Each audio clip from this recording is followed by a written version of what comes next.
David and Goliath by Malcolm Gladwell. Excerpt from Chapter 3, read by Lisa Everett. Goliath is heavy infantry. He thinks that he is going to be engaged in a duel with another heavy infantryman, in the same manner as Titus Manlius's fight with the Gaul. When he says, "Come to me, that I may give your flesh to the birds of the heavens and the beasts of the field," the key phrase is, "Come to me."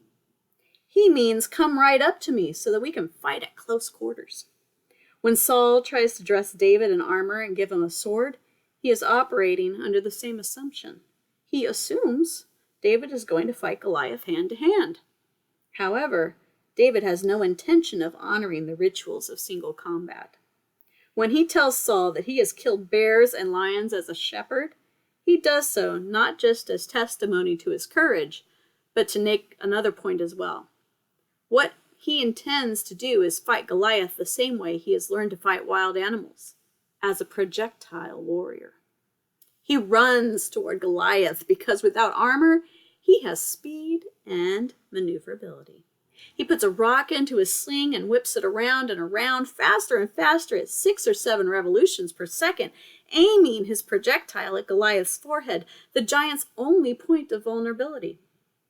Eaton Hirsch, a ballistics expert with the Israeli Defense Forces, recently did a series of calculations showing that a typical size stone hurled by an expert slinger at a distance of 35 meters would have hit Goliath's head with a velocity of 34 meters per second, more than enough to penetrate his skull and render him unconscious or dead. In terms of stopping power, this is equivalent to a fair-sized modern handgun. We find, Hirsch writes, that David could have slung and hit Goliath in little more than 1 second, a time so brief that the Goliath would not have been able to protect himself and during which he would be stationary for all practical purposes. What could Goliath do? He was carrying over 100 pounds of armor. He was prepared for a battle at close range, where he could stand immobile, warming off blows with his armor and delivering a mighty thrust of his spear.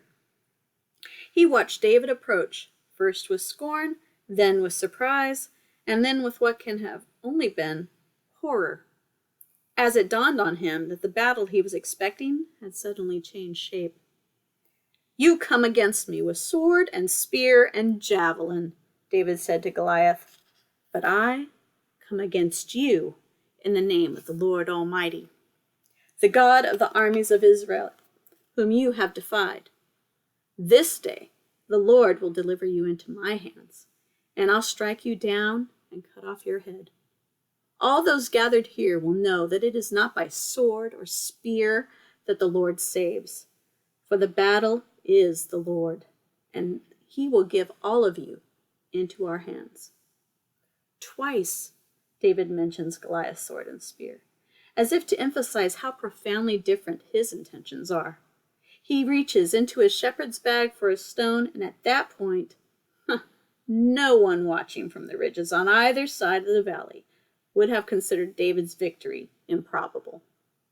David was a slinger, and slingers beat infantry hands down.